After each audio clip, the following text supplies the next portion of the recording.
Terima kasih pemirsa Anda masih bersama kami di Indonesia Bicara dan tema pada malam hari ini adalah para pejuang pandemi. Jika sebelumnya sudah ada guru, dokter-dokter, lantas juga ada komunitas pendonor konvalesen dan masih bersama kami ini Bang Renan relawan COVID-19 yang membagikan oksigen gratis dan ada pula Sri Mulyati sebagai relawan pengemudi ambulans. Selamat malam Mbak Sri. Selamat malam, Kak. Oke, kita ke Mbak Sri terlebih dahulu ya, Bang Renan. Mbak Sri, ini dari mana awalnya nih tertarik untuk menjadi relawan pengemudi ambulans? Mohon izin, sebelumnya saya Sri Mulyati, saya seorang perawat juga. Oke. Saya tergabung di Himpunan Keperawatan Gawat Darurat dan Bencana Indonesia. Jadi memang relawan ambulannya ini semuanya perawat. Dan salah satu kualifikasi untuk menjadi salah satu relawan di ambulan ini memang harus perawat begitu. Memang harus Jadi perawat memang ya? Betul, memang harus perawat. Jadi awalnya ya karena saya tergabung di HIPGABI, kemudian HIPGABI membuka lowongan relawan perawat sebagai perawat ambulan begitu. Jadi saya ikut serta. Oke, suka dukanya menjalani perawat sekaligus supir ambulans, apa Mbak? Oke, suka dukanya banyak begitu ya, tapi dari sukanya dulu, tentu kalau sukanya ini kan kita bicara ada kepuasan hati begitu ya Mbak. Jadi dalam artian kita bisa membantu dalam hal apapun, apapun yang kita mampu, apapun yang kita bisa begitu. Saat saya bisa mendedikasikan diri sebagai perawat di ambulan ya sudah saya lakukan begitu. Itu yang pertama. Lalu yang kedua dukanya ini saya ibu dari 2 orang anak, masih menyusui, anak saya masih menetek gitu. Perlu juga kan untuk pompa ASI gitu ya, untuk pumping. Tapi kalau saya pakai APD, tentu sulit Mbak untuk pumping gitu loh. Atau untuk untuk kan kalau pumping harus konsisten ya, tapi yang nggak akan bisa konsisten, itu dukanya sih. Kadang suka keingetan anak gitulah ya, kalau ibu-ibu. Sedih ya, Mbak Sri ya kalau misalkan udah ingat keluarga. Tapi Mbak Sri untuk dalam waktu sehari ini bisa membawa berapa jenazah di ambulansnya Mbak Sri? Mohon izin, untuk ambulan kami ini hanya untuk perawat, hanya untuk pasien-pasien yang terkonfirmasi COVID dengan gejala yang ringan sedang, tidak untuk jenazah. Tidak untuk jenazah ya, hanya untuk pasien yang terpapar positif COVID-19. Betul, betul.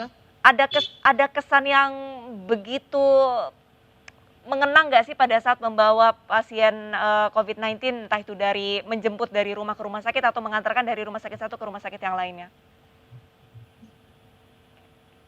Yang kita bawa ini kan pasien gitu ya Mbak, manusia begitu ya. Jadi memang tentu kita juga harus memastikan kalau memang banyak faktor yang harus kita perhatikan selama di perjalanan saat evakuasi melalui dengan ambulan begitu ya. Jadi kesannya itu kalau memang saya di belakang, posisinya kan saya di belakang gitu untuk mendampingi pasien, itu rasanya kayak saya ingat keluarga gitu. Kalau misalkan ya keluarga saya sendiri yang ada di dalam ambulan ini gimana gitu, itu kesannya kayak bikin bikin saya harus kerja sungguh-sungguh gitu loh Mbak. Jadi mengingatkan saya juga loh ini yang saya bawa tuh pasien gitu, bukan jenazah. Kalau jenazah kan beda toh, lah ini pasien gitu. Ya saya gitu aja sih Mbak kalau kesannya. Harus kerja sungguh-sungguh ya dari situ. Takut tertular nggak sih Mbak Sri pada saat membawa pasien COVID-19? Takut tertular ya ada, tapi tetap ya kembali lagi kita harus kerja secara profesional. Insya Allah saat kita kerja secara profesional, kemudian semua SOP juga sudah kita lakukan selama di perjalanan saat evakuasi dan lain-lain, insya Allah resiko untuk terpapar itu minimal begitu. Oke, sekarang kita ke Bang Renan. Bang Renan, tadi Mbak Sri sempat menyatakan takut juga nih tertular. Kalau Bang Renan sendiri kan otomatis memberikan bantuan berupa tabung oksigen ke keluarga yang terpapar COVID-19. Bang Renan sendiri adalah salah satu penyintas, takut tertular kembali nggak sih Bang Renan? Sebenarnya sih ya juga ada rasa was-was seperti itu. Namun seiring belajar kemudian mengenal virus seperti apa seperti itu, kemudian kita rajin cuci hidung pakai air garam seperti itu, sama minum beberapa herbal 131 jahe, lengkuas, sama serai seperti itu, jadi agak berkurang rasa takutnya seperti itu. Jadi ya bismillah kalau sudah pernah kena, nanti kalau kena lagi paling ya nanti sakitnya seperti itu kayak gitu. Jadi ya bismillah seperti itu, yang penting bisa membantu sesama seperti itu, Mbak. Membantu sesama. Kalau tadi Mbak Sri itu kan memang basicnya perawat seperti itu. Tapi kalau misalkan untuk Bang Renan ini sendiri kan warga sipil biasa, ini untuk dukungan dari keluarga, apakah menyetujui Bang Renan menjadi relawan COVID-19, relawan oksigen untuk pasien COVID-19? Alhamdulillah sejauh ini semua keluarga mendukung sekali, Mbak, seperti itu. Bahkan pada hari ini juga adik saya sedang dirawat di rumah sakit seperti itu, sedang di ICU, butuh oksigen, saturasinya 60 seperti itu. Jadi pahamlah, jadi betapa susahnya masyarakat lain untuk mendapatkan oksigen seperti itu, Mbak. Jadi kita harus saling tolong menolong seperti itu, Mbak. Bang Renan, ini kan untuk memasuki akhir Agustus ini menurut data jumlah pasien COVID-19 ini sudah menurun. Kalau misalkan dari yang peminjaman tabung oksigen ini apakah tetap tinggi atau sama sudah mulai menurun? Alhamdulillah, Mbak, sejak diberlakukannya PPKM ini sudah agak menurun tingkat yang mau peminjam. Namun demikian masih banyak membutuhkan oksigen tersebut, Mbak.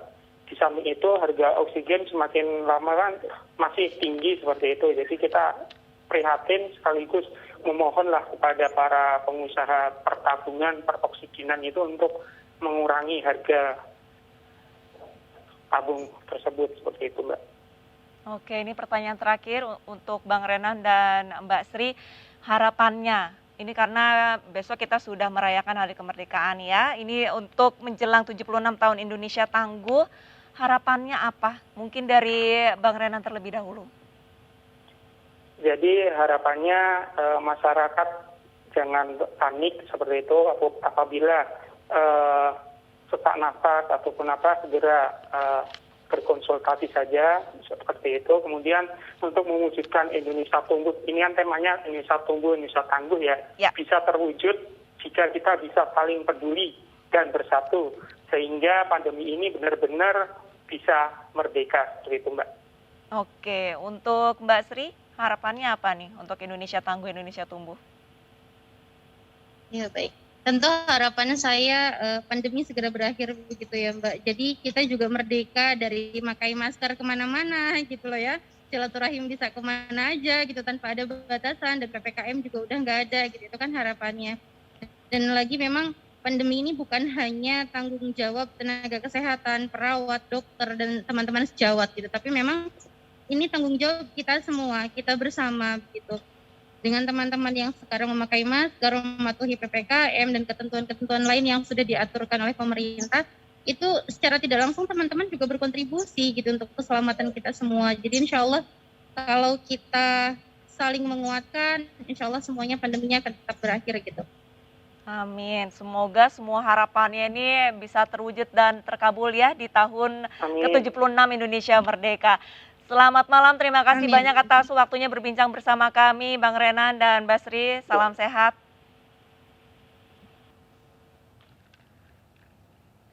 Ya pemirsa, demikianlah Indonesia Bicara pada malam hari ini. Live streaming MNC News bisa Anda saksikan melalui aplikasi Vision Plus dan iNews.id. Pemirsa tetap patuhi 3M, menjaga jarak, memakai masker, dan mencuci tangan. Mewakili seluruh kerabat kerja yang bertugas, saya Arlisa Hadi pamit undur diri. MNC News, channel berita pilihan Indonesia. Terima kasih dan sampai jumpa.